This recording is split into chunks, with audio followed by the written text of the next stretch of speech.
అందరికీ నమస్కారం. Welcome to my channel. This is doctor RP Sudha. మనం ఇప్పుడు మాట్లాడబోయేది జూన్ నెల రాశి ఫలితాలు. జూన్ నెల ప్రెడిక్షన్స్ అన్నమాట. ద్వాదశ రాశుల వారికి ఎలా ఉందో చూద్దాము. దానికన్నా ముందు మనం ఎప్పుడు మాట్లాడేది గోచారం మాట్లాడుకుంటాము. సో, గోచార రీత్యా ఎక్కడెక్కడ ఏ హౌసెస్‌లో, ఏ భావంలో, ఏ రాశుల్లో ప్లానెట్స్ ఉన్నాయో చూద్దాము. ఫస్ట్ మనం మాట్లాడుకోబోయేది శని. శని ఏమో ప్రస్తుతం మనకు తెలుసు మీనంలో ఉన్నారు. ఏలినాటి శని అనేది మనకి మేషరాశి వాళ్ళకి మొదలైంది. అలాగే మీనరాశి వాళ్ళకి రెండో ఘట్టంలో ఉంది. కుంభరాశి వాళ్ళకి లాస్ట్ ఘట్టంలో ఉంది. అలాగే కుంభరాశిలో మనకేమో రాహు ఉన్నారు. సింహరాశిలో ఏమో మనకి కేతు ఉన్నారనమాట. అండ్ మేజర్ మూమెంట్స్ కూడా ఉన్నాయి. సో ఫస్ట్ అది మాట్లాడుకుందాము. వీనస్ శుక్రుడేమో మనకి తెలిసి మేషంలో ఉన్నారు. మే ఎండ్‌కి వచ్చారు. జూన్ ఎండ్‌కి 29th జూన్‌కేమో ఆయనేమో వృషభానికి వెళ్తున్నారు. వృషభంలో ప్రస్తుతం సన్ అండ్ మెర్కురీ ఉన్నారు. మెర్కురీ ఏమో 6th జూన్ అలాగేమో జెమినైకి వెళ్తున్నారు, అంటే మిథునానికి వెళ్తున్నారు. తర్వాత 22nd జూన్‌కేమో కర్కాటకానికి వెళ్తున్నారు అనమాట. కర్కాటకంలో ప్రస్తుతం మనకి మార్స్ డెప్యుటేషన్ స్టేట్‌లో ఉన్నారు. సో డెప్యుటేషన్ స్టేట్ నుంచి ఆయన బయటకు వస్తున్నారు 7th జూన్ అనమాట. అలాగే మనకి తెలుసు చంద్రుడు 2 రోజులకు ఒకసారి మారుతూ ఉంటారు. సన్ ఏమో మనకి జూన్ 15కి మిథునానికి వెళ్తున్నారు. సో మిథునంలో ఆల్రెడీ మనకి తెలుసు జూపిటర్ ఉన్నారు, అంటే గురువు ఉన్నారు అనమాట, మేజర్ గ్రహం. సో ఇది గ్రహస్థితి మనకి జూన్లో ఉన్నది. మేజర్ మూమెంట్స్ ఏంటంటే మనకి శుక్రుడు మూమెంట్ ఉంది, ఎందుకంటే ఆయన వృషభానికి వెళ్తున్నారు అనమాట ఎండ్ మనకి జూన్ ఎండ్కి. అలాగే ఏంటంటే మెర్కురీ మూమెంట్ కూడా ఉందన్నమాట. అలాగే సన్ మూమెంట్ కూడా ఉంది. జనరల్‌గా ఎప్పుడు మనం పరిహారాలు చెప్పినప్పుడు మనం ఏంటంటే నవగ్రహ స్తోత్రాలు, అలాగే నవగ్రహ పూజలు చేయమని చెప్తాము. అది లేని పక్షాన్ని ఏంటంటే నవగ్రహం చుట్టూ ప్రదక్షిణ చేయడం వెరీ వెరీ ఇంపార్టెంట్. అంటే ఒక 9 టైమ్స్ కానీ, 11 టైమ్స్ కానీ, 54 టైమ్స్ కానీ, లేకపోతే 108 టైమ్స్ కానీ చేయొచ్చు. సో నిత్య పూజలు చేసే వాళ్ళకి ఎప్పుడైనా సరే పాజిటివిటీ అనేది ఎక్కువ ఉంటుంది.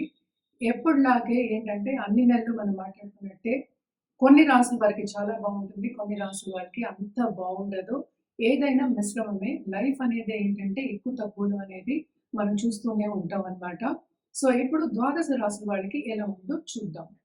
మొదటిగా మనం మాట్లాడుకోబోయేది మేషరాశి వాళ్ళ గురించి. మేషరాశి వాళ్ళకి ఈ నెల జూన్ నెల ఎలా ఉందో చూద్దాము. ఈ రాశికి అధిపతి ఏమో ప్రస్తుతం డెప్యుటేషన్ స్టేట్ లో ఉన్నారు. ఆయనేమో 7th జూన్‌కి సింహానికి వెళ్తున్నారు. సో తప్పక వీళ్ళకి చాలా బాగుంటుంది. లక్ అనేది ఫేవర్ అవుతుంది. కొత్త బిజినెస్ స్టార్ట్ చేయాలంటే స్టార్ట్ చేస్తారు. అలాగే బిజినెస్ రంగంలో ఉన్న వాళ్ళకి కూడా బ్రహ్మాండంగా ఉంటుంది. అంటే గుడ్ న్యూస్ అని చెప్పొచ్చు అనమాట వీళ్ళకి. అన్ని బాగుంటాయి ఈ నెల అంతాను. ముందుకు సాగే ఒక ఆపర్చునిటీస్ వచ్చే మంత్ కింద మనం తీసుకోవచ్చు అనమాట. అలాగే మనం చూసాము అంటే 7th లార్డ్ కూడా కూడానే ఉన్నారు. సో తప్పక పార్ట్నర్‌షిప్ బిజినెస్ అనేది ముందుకు సాగుతుంది. కొత్త బిజినెస్ పెట్టుకునే ఒక ఛాన్స్ కూడా వీళ్ళకి దొరుకుతుంది. అండ్ ఆల్సో ఆల్రెడీ పార్ట్నర్‌షిప్ బిజినెస్‌లో ఉన్న వాళ్ళందరికీ చాలా బాగుంటుంది. రాబడి అనేది చాలా ఎక్కువ అవుతుంది. అండ్ ఆల్సో కొత్త బిజినెస్ స్టార్ట్ చేద్దామనే ఐడియా కూడా వస్తుంది. అలాగే మనం చూసాము అంటే 12వ ఇంట్లో శని ఉన్నారు. సో తప్పక 11th లార్డ్ ఏమో 12th లో ఉండడం అనేది కూడా ఒక మంచి యోగమే. అంటే ఏంటి, చాలా మటుకు బయట నుంచి ఫారిన్ టచ్ ఉన్న వాళ్ళు కానీ, ఫారినర్స్‌తో బిజినెస్ చేసేవాళ్ళు కానీ, కాంట్రాక్ట్ బిజినెస్ చేసే వాళ్ళకి కానీ తప్పక చాలా బాగుంటుంది. వీనస్ కూడానే ఉన్నారు కనుక 7th లార్డ్ తప్పక దాంపత్య జీవితంలో కూడా అనుకూల పరిస్థితి అనేది ఉంటుంది. ఇదంతా ఎప్పుడు బాగుంటుందంటే 7th జూన్ తర్వాత చాలా చాలా బాగుంటుంది. అండ్ ఆల్సో ఏంటంటే స్టేటస్ ఇంప్రూవ్ అయ్యే ఛాన్సెస్ చాలా ఎక్కువ అనిపిస్తున్నాయి అన్నమాట. ఫైనాన్షియల్ స్టెబిలిటీ కూడా కొంచెం ఎక్కువే ఉంటుంది. కెరియర్ పాత్‌లో కూడా ఉన్నత స్థాయికి వెళ్ళే ఛాన్సెస్ ఉన్నాయి. మంచి పొజిషన్ వచ్చే ఛాన్సెస్ కూడా ఉన్నాయన్నమాట. అండ్ గుర్తింపు కూడా చాలా ఉంటుంది మీకు. అలాగే పాలిటీషియన్స్ అనుకోండి, ఈ రాశిలో ఉన్న పాలిటీషియన్స్ కూడా చాలా బాగుంటుంది.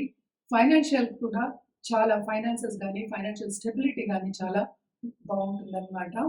స్టూడెంట్స్‌కి అనుకుంటే వాళ్ళ అనుకున్న సబ్జెక్ట్స్ వచ్చే ఛాన్సెస్ ఎక్కువ కనిపిస్తున్నాయి. కానీ దానికి బాగా శ్రమ పడాలన్నమాట.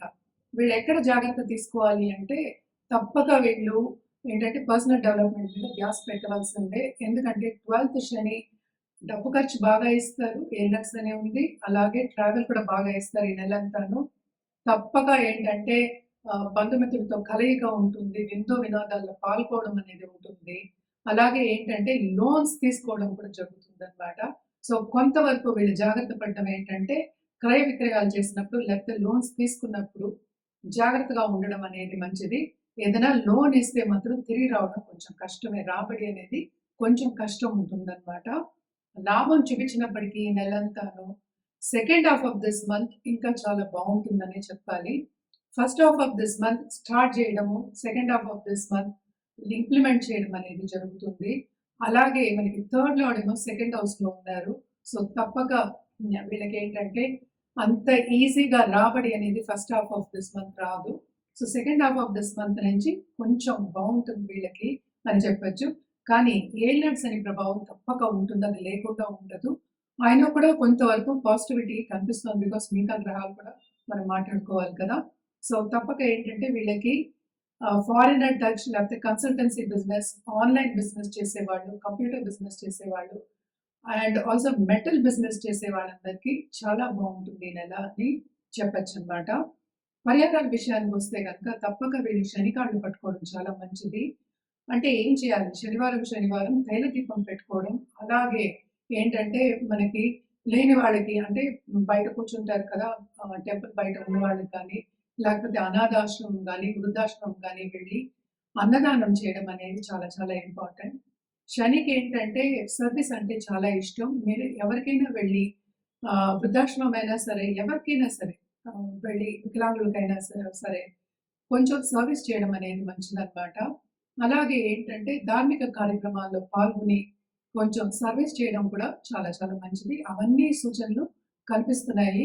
సో, ఇవన్నీ చేసుకుంటూ ఉంటే మీకు ఇంకా బావుంటుంది.